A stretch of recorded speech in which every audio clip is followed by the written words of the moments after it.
For the better part of the last decade, Andrew Left has been one of the highest profile activist short sellers in the markets. He identifies companies which he believes to be fraudulent or overvalued. He publishes short reports about these companies on his website, Citron Research. Left made a name for himself by exposing a number of fraudulent companies. His highest profile short was on a pharmaceutical company called Valeant in the mid-2010s. As it turns out, the company was indeed fraudulent. This successful trade greatly elevated Left's reputation. He made frequent appearances on the financial media, and Citron's Twitter page garnered hundreds of thousands of followers. In July of 2024, Andrew Left was indicted on charges of securities fraud.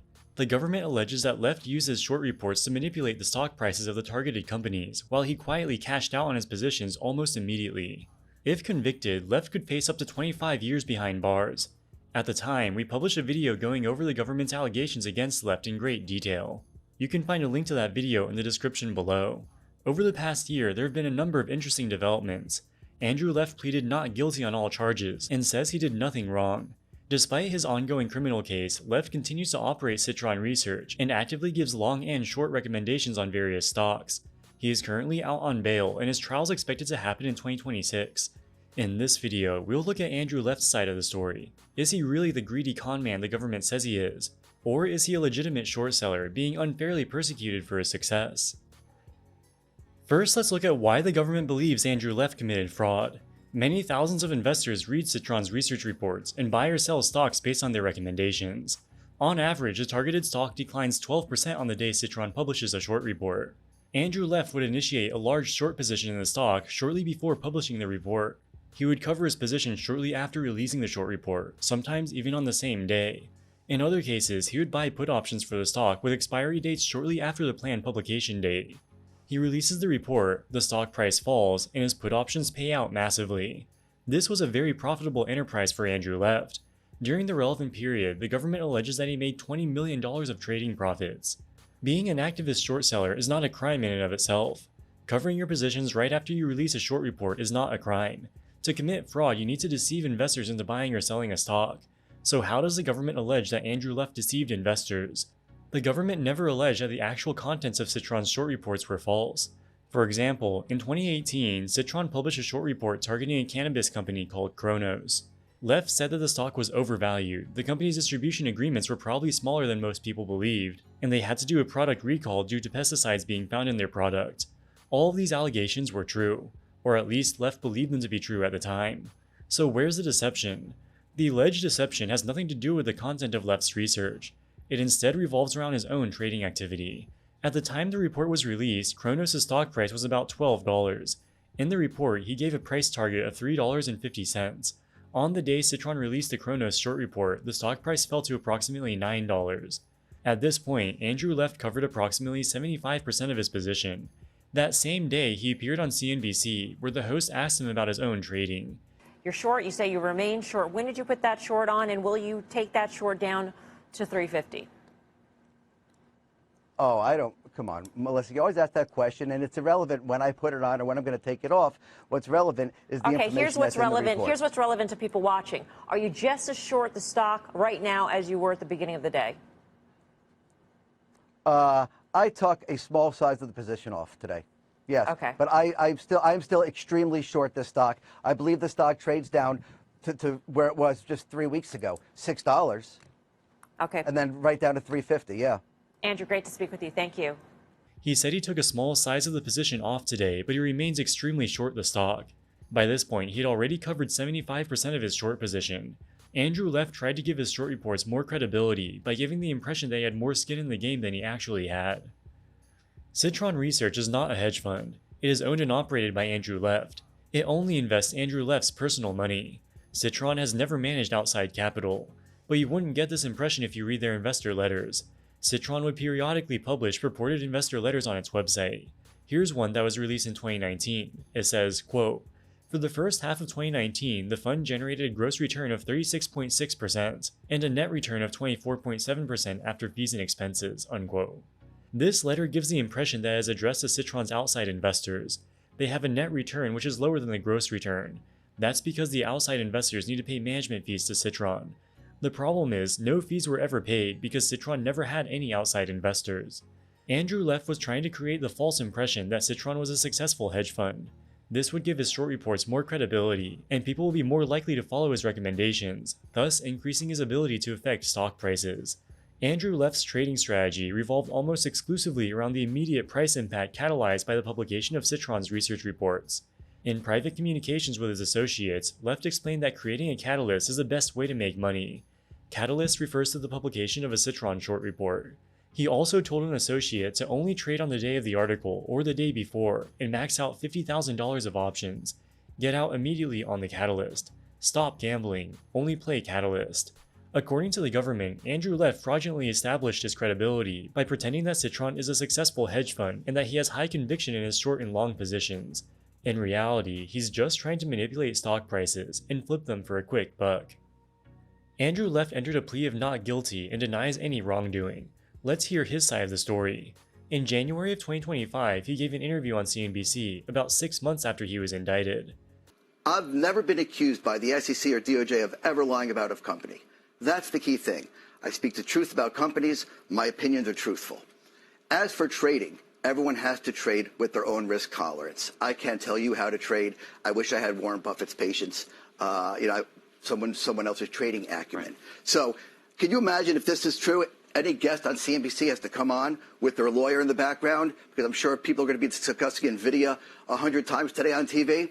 And if they change their opinion in the next 2 days and they sell it, are they committing a criminal act?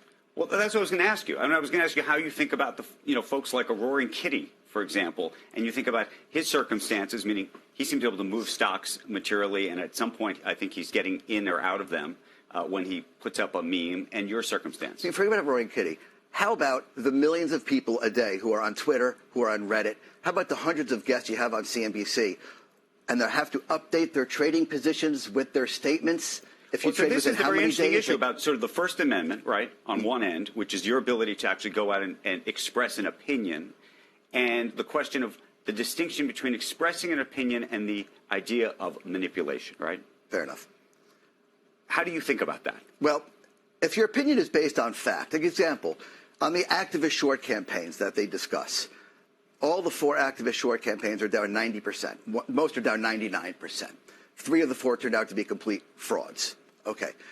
So I put out that information. Is that my opinion, or is it the fact that moves the market? That's the important thing. They don't accuse me ever of lying about companies. So it's not my opinion. If you put out fact, and fact moves the market, that's not manipulation. Let's go back to Kronos. Back in 2018, Andrew Left said the stock was overvalued and laid out various concerns he had about the company. In hindsight, we can see that all of his concerns turned out to be valid. Kronos' stock price has declined more than 70% since Left published his short report, and it has indeed fallen below his price target of $3.50. If you had followed Left's recommendation and shorted Kronos stock back in 2018, you would have made a massive profit. Left argues that his own personal trading is irrelevant as long as the substantive aspects of his short reports are true. In October of 2024, Andrew Left's attorneys filed a motion to dismiss the case. Here we get a more detailed look at the defense strategy. Left's lawyers make a few points. Firstly, every report published by Citron contains the following disclaimer, quote, Citron Research and/or Citron-related persons may continue to transact in covered issuer securities for an indefinite period after an initial report on a covered issuer, and such positions may be long, short, or neutral at any time hereafter, regardless of their initial positions and views as stated in the Citron Research report. Citron Research will not update any report or information to reflect changes in positions that may be held by a Citron-related person, unquote. Andrew Left might say he expects Kronos stock to fall to $3.50. A few days later, he covers his short position at $9, but he told you from the beginning that he can change his positions at any time. Readers were already informed about this in the disclaimer, so they were not deceived. To the extent that Andrew Left misled his readers about his personal trading activities, such misrepresentations were not material. Let's go back to the 2018 interview on CNBC where Left talks about his Kronos position. You're short. You say you remain short. When did you put that short on, and will you take that short down to 350? Oh, I don't. Come on, Melissa. You always ask that question, and it's irrelevant when I put it on or when I'm going to take it off. What's relevant is the information here's what's that's in the relevant. report. Here's what's relevant to people watching. Are you just as short the stock right now as you were at the beginning of the day? I took a small size of the position off today. Yes. Okay. But I'm still extremely short this stock. Left said he took off a small size of the position, when in reality he closed 75% of his position. The government used this as an example of Left lying to the public. Left's lawyers have a very different interpretation. Left also said it's irrelevant when he puts on the position, and it's irrelevant when he's going to take it off. The only thing that's relevant is the substantive information in the report. Only when the host presses him does he give a vague answer as to his personal trading. Everybody knows that Andrew Left is an activist short seller. He has a clear conflict of interest, and he benefits from the stock price going down. It is widely understood that activist short sellers typically do not disclose their own trading activity. Left's lawyers argue that even if he made a vague misrepresentation about his personal trading, this is not material, so does not rise to the level of fraud. So now we need to define materiality. The materiality of the misrepresentation or an omission depends upon whether there is a substantial likelihood that it would have been viewed by the reasonable investor as having significantly altered the total mix of information made available for the purpose of decision-making by stockholders concerning their investments. Let's suppose you're a reasonable investor. You follow Andrew Left and you think Citron publishes valuable research. You read their short report on Kronos. You see all the concerns he raised about the company, and the stock does appear to be overvalued. Whether Andrew Left covered a small portion of his position or 75% of his position doesn't really matter. You will make your own decision based on the substantive information contained in the short report, which the government has never alleged to be false. In April of 2025, the judge denied Andrew Left's motion to dismiss the case. In the denial, the judge refutes some of the defense's arguments. The first issue is a disclaimer included in each of Citron's reports. The judge says, quote, "The mere existence of a disclaimer alone does not automatically absolve one of his duty to disclose certain information to make his statements not misleading," unquote. You can't give yourself a get-out-of-jail-free card just by putting a disclaimer in fine print that many of your followers probably didn't even read. The prosecution alleges that Andrew Left intended to deceive his followers. The fact that he had a disclaimer does not change the intent. Many of Left's recommendations ended up being successful. Kronos' stock price indeed fell below Left's $3.50 price target eventually. The judge says this is irrelevant. Quote, "Whether the defendant's publications about the target prices later prove to be true at some distant point in time has no bearing on defendant's scienter, or whether the defendants believe in their statements at the time of the publication," unquote. Scienter means knowledge, intent, or a conscious disregard for the truth when a person acts or makes a statement. You could be completely honest when giving a recommendation for a stock. You might end up being wrong and the stock moves the opposite direction from what you expected. That doesn't mean you committed fraud. It just means you were wrong. On the flip side, you could be intending to deceive someone when you give them a stock recommendation. Maybe they get lucky and they end up making a profit by following your recommendation. The fact that they got lucky does not absolve you from your original intent to deceive. Kronos is an example of one of Citron's successes. As we will see shortly, some of Citron's recommendations turned out disastrously. While Andrew Left is best known as an activist short seller, he also publishes long recommendations. In 2019, Left purchased shares in a biotech company called Invitae. Invitae does genetic diagnostic testing. On July 17, 2019, Citron published an investor letter.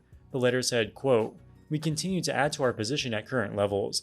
We see Invitae as the clear winner within the megatrend of the genetic testing market and expect the stock to trade to $100 in the next 24 months, unquote.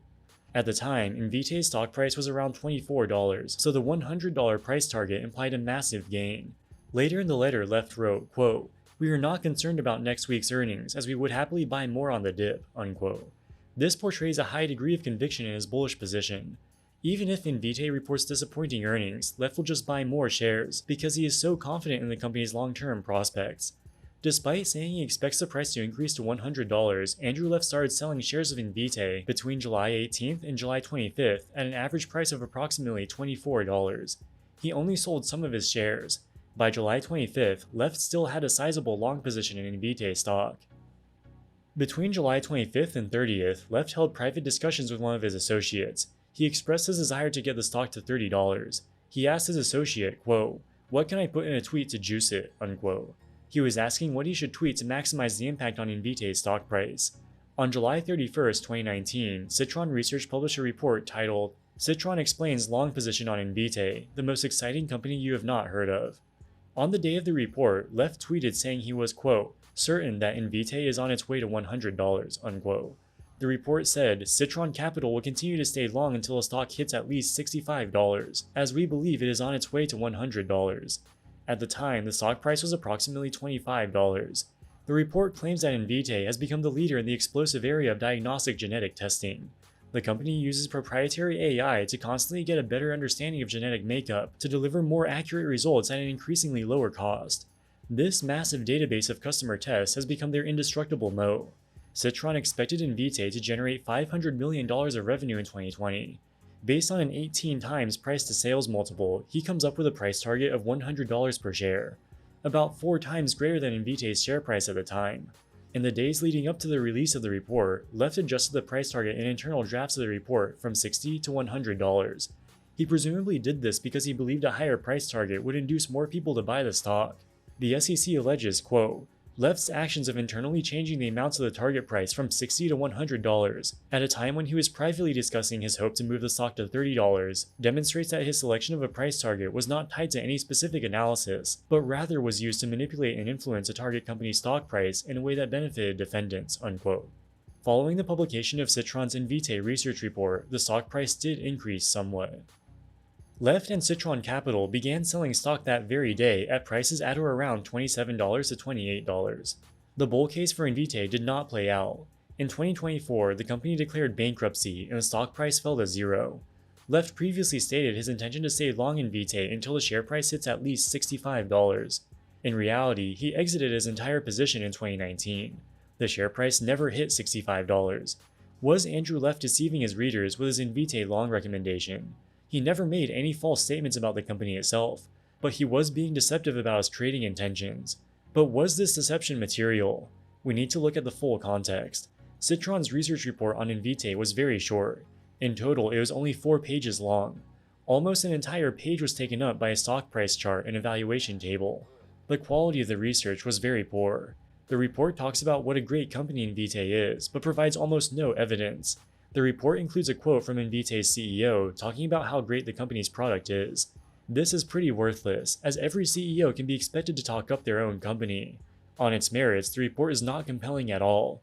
According to the judge in the case, quote, a reasonable investor may, depending on the circumstances, understand an opinion statement to convey facts about how the speaker has formed the opinion, or, otherwise put, about the speaker's basis for holding that view. And if the real facts are otherwise, but not provided, the opinion statement will mislead its audience, unquote. Despite providing very little research in the report, Left created the impression that he had very high conviction in this investment, giving a very high price target and saying he'd be happy to buy more shares on any dip. Andrew Left has a reputation as a shrewd investor. A reasonable person might assume that he did a lot more research than was shared in the Citron report. This is the only way Left could have such a high level of conviction. For Andrew Left's trading strategy to work, he needs people to follow his recommendations, sell stocks he recommends to short, and buy stocks he recommends as longs. To offset the poor quality of his research, Left needs to gain credibility in other ways. He created the false impression that Citron Research is a successful hedge fund with outside clients. He creates the false impression that he has high conviction in his positions and intends to hold them for a long time. In reality, he's just trying to flip them for a quick buck. If investors knew the reality, they would probably be less likely to follow his recommendations. Thus, the government can argue that his misrepresentations were material, even if the substantive information in the research reports was all true. Andrew Left is presumed innocent until proven guilty. His trial is expected to happen in 2026. This case is highly complex, with a lot of gray area and room for legal technicalities. It's anyone's guess what the outcome will be. Even while he's out on bail, Andrew Left continues to operate Citron Research, making both long and short recommendations to his hundreds of thousands of followers. Left maintains that he never did anything wrong, so it's safe to assume he continues trading around the publication of Citron's reports in the same way he always has. Alright guys, that wraps it up for this video. What do you think about Andrew Left? Let us know in the comments section below. As always, thank you so much for watching and we'll see you in the next one. Wall Street Millennial, signing out.